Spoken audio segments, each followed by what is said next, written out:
Howdy folks, and welcome back to World of Warships with Rear Admiral Jingles. Although I have to admit, I'm kind of starting to feel pretty irrelevant lately. There's so much drama going on in the World of Warships community over the last couple of weeks. Volgar the Viking has quit the community contributor program. So has Ashley. Flamu's managed to get himself blacklisted on the World of Warships subreddit. All of this drama. Anything to do with me. I'm feeling ignored. I could always make a sex tape. That's a good idea.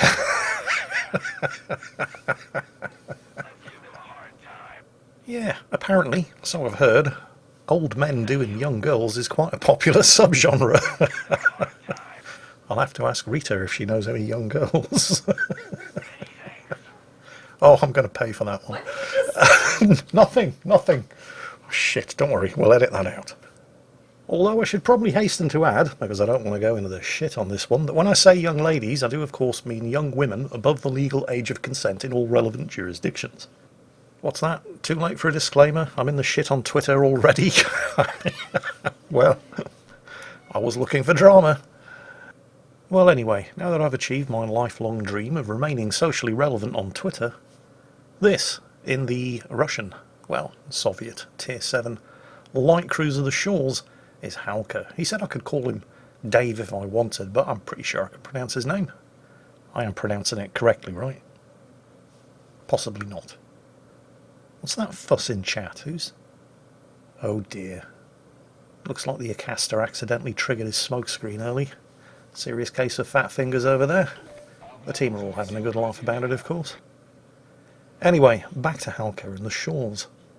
I've got to confess, I didn't really like this ship when I first unlocked it. But, well, that was mostly because I was just playing it wrong. And there's very definitely a wrong way to play the Shchors, and that's mostly down to its absolutely terrible armour. This ship takes huge amounts of damage from just about every possible source. In order to get around that, what you really need to do is make sure that you unlock the fire control upgrade first. Because the Shchors guns, while they are only 152mm, are the best thing about it, and they have incredibly good range for a Tier 7 cruiser. And you have to use that range, because if you get to medium range against anything, you will suffer in this ship.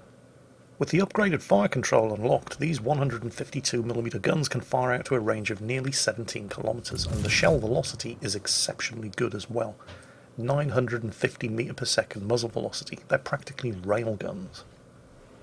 The other very good thing about these shells is their high chance of starting a fire, 12%.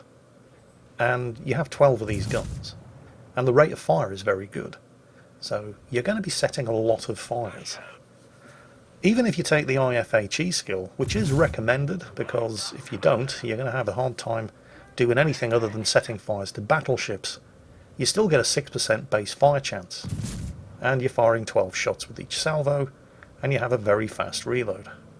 So it's still a pretty good fire starter. Even what is the Acaster doing?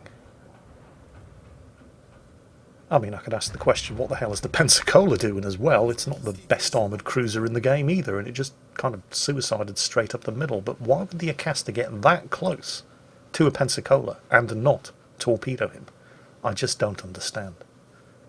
Well, Hallker got his first kill out of it, but the Acaster over there is now horribly exposed as an enemy Shchors and a Mayhan open up on him, and of course he popped his smoke screen early, so there's absolutely nothing he can do about it other than attempt to dodge.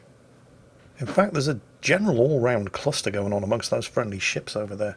The Badioni's getting shot at by this Texas, the Acaster's getting shot at by the, well, there we go, he's just been killed by the Shchors. The friendly Skåne, which apparently is the correct way to pronounce the name of the Swedish Tier 7 destroyer, is being cock-blocked by the Badioni and unable to get his torpedoes away. But don't worry, he's not going to have that problem for much longer, because the Badioni is about to go down to a combination of fire from the Texas here and the enemy Shchors, who's about to get his second kill, and there it is. That just leaves the Skåne, however you pronounce it, and the Mayhan in the cap circle. Yes, that's right, 3 of the team's 4 destroyers all went for the same cap circle. Meanwhile, Hallker has been left pretty much alone, even when he has been spotted, and he's not getting spotted often thanks to his positioning behind this island. There aren't that many enemy ships other than the Texas over there who are actually in a position to shoot at him. And of course the general cluster in the cap circle to the south has made sure that there were plenty of far more juicy targets to shoot at. Not quite sure what this Texas is doing. He's been sitting stationary for some time. And I'm pretty sure that Hallker has the IFHE skill, judging by the amount of damage that his 152mm shells have been doing every time they... Oh, wow, I think the Colorado just bitch slapped the Texas. Oh, yeah. I think the Colorado might be overextending a little, though. There's a Nicholas just been spotted over there. And don't forget, the enemy Mayhan is around too. I'd like to... There it is. Hallker switch fire to the Nicholas instead. He's got a double fire going on the Texas. That's almost certainly going to be a kill if the Colorado doesn't finish him off first, and the Colorado does. Now, if that Colorado has any sense, and looking at the Colorado's position on the minimap, he is turning away from those two enemy destroyers and requesting fire on them. So that's good to see. The problem, though, is turning away from those two destroyers is going to put the Colorado way out on the edge of the map and unable to do an awful lot. Of course, the alternative is closing in, maybe trying to kill the Shchors, but that runs the risk of getting torpedoed and sunk by the two destroyers who are still out there. And now we can't see them, and of course, because the Shchors is only a tier 7 cruiser and it's not a premium like the Indianapolis, it doesn't get radon. He's got his hydro running. Now there's a bit of minor drama about to occur here. See the graph speed that just got blown up? You see the torpedoes on the way towards the graph speed from the Mayhan in the smoke screen in the middle of the cap circle. Yeah. To be fair, the Mayhan does try to warn his teammates in chat that there are torpedoes on the way, but I think the Hawkins eats at least one anyway, and so the Mayhan goes pink. Any second now. Yeah, there it is. Regardless of the fact that the Mayhan did at least try to warn the Hawkins, and other teammates were telling the Hawkins to get back, the fact that he even fired them into a close quarters combat engagement between two heavy cruisers was reckless, to say the least. Up to the north, the Colorado is still attempting to turn around, and the enemy Mayhan has been spotted just a couple of kilometers away from him. The Colorado probably wishes that Hallker was still around. Meanwhile, the friendly Mayhan in the centre of the cap circle is just about to dump a fresh wave of torpedoes in the water, although no danger whatsoever of them hitting an ally this time. Hallker, with the armour piercing loaded, is closing in on his next victim, the enemy Shchors, who so far has been having a largely uninterrupted killing spree. But that's about to be brought to a crashing halt, as Hallker unloads a full salvo of 152mm armour piercing right into his extremely large citadel. It's unlikely that the enemy Shchors got any torpedoes away, but Hallker starts turning in anyway, just in case, especially since his hydro has just expired. And he wants to be going in this direction anyway, because that's where those two American destroyers are, and the Colorado could definitely use the help. The Mayhan has been spotted, but there are definitely two smoke screens there. And there's the Nicholas. The Nicholas done fucked up. He left it way too late to start moving when his smokescreen expired. Hallker knocks his engine out. Does he have the last stand skill? Can he keep moving? We don't know. He's just used his damage control. Well, we're just going to have to knock his engine out again. And the Nicholas, well, his only chance here is to try to get some torpedoes away and earn himself a flesh wound medal. But it doesn't look like he does have the last stand skill, because he's just basically dead in the water, so the torpedo angles weren't there, and Hallker earns his third kill. The Mayhan is the only surviving enemy ship on this flank, so if he's inside that smoke screen, he can't see anything to shoot at. And to be fair to the Mayhan, the decision that he makes is to abandon the smoke screen and attempt to hide around the corner of the landmass over there in order to spot and shoot at the Colorado. Not a great decision. Wouldn't be a great decision if all he had to worry about was the Colorado, but he's got a Shchors closing in on him as well. And the reason it's not a great decision is that in order to spot... I know, Akazuki, I know, I'm explaining why it's a bad decision.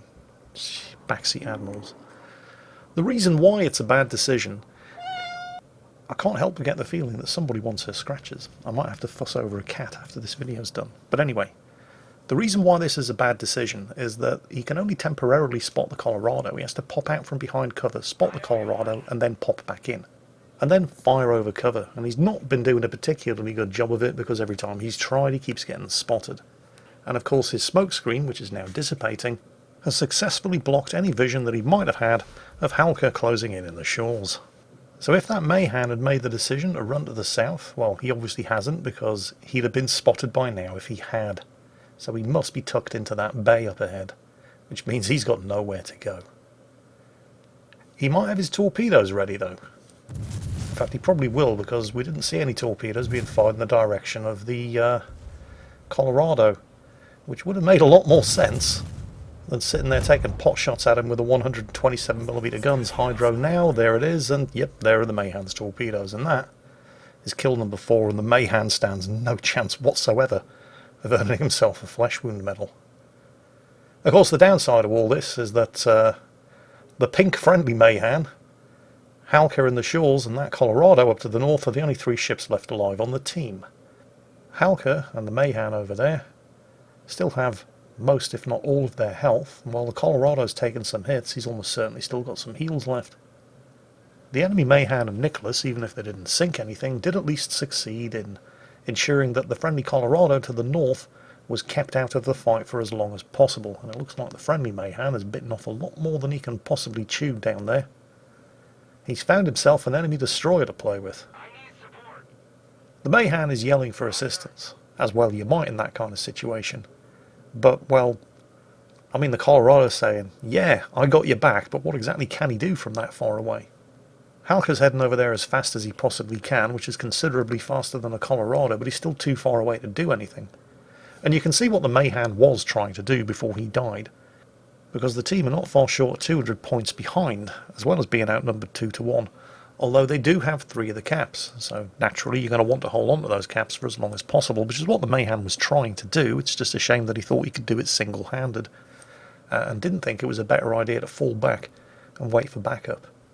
And now, of course, the enemy team are flipping 2 of those caps, which leaves just 1 in the possession of Hallker's team, and, well, you don't need me to point out, although I'm going to do it anyway, that when you're outnumbered 2-1, and you're behind on points, you definitely don't need that. Now, Hallker's been pretty lucky so far because he hasn't really come under any kind of sustained or coordinated fire.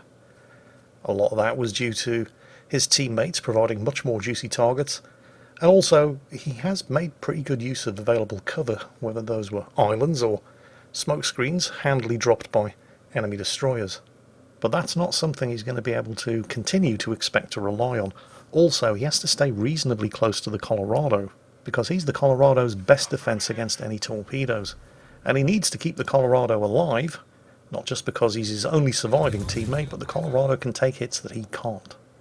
He had the high explosive loaded in anticipation of running into the enemy Vasteros first, and he's unloaded a salvo of HE at the Gneisenau now.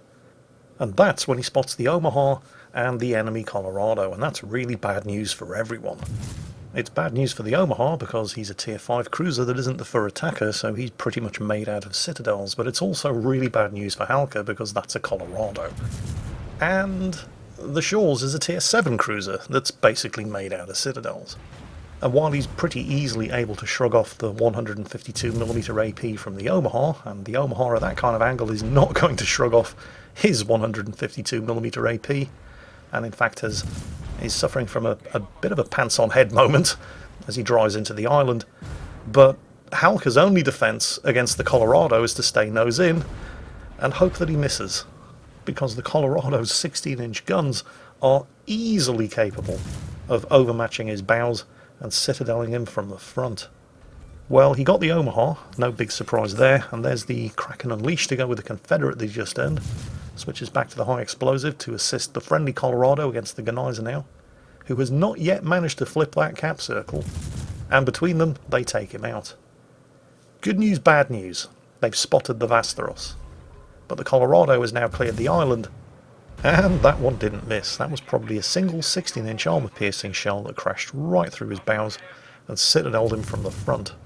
Now there's a couple of things that need to happen here. The Vasteros needs to keep shooting so that he stays spotted, and Hallker can continue to shoot at him.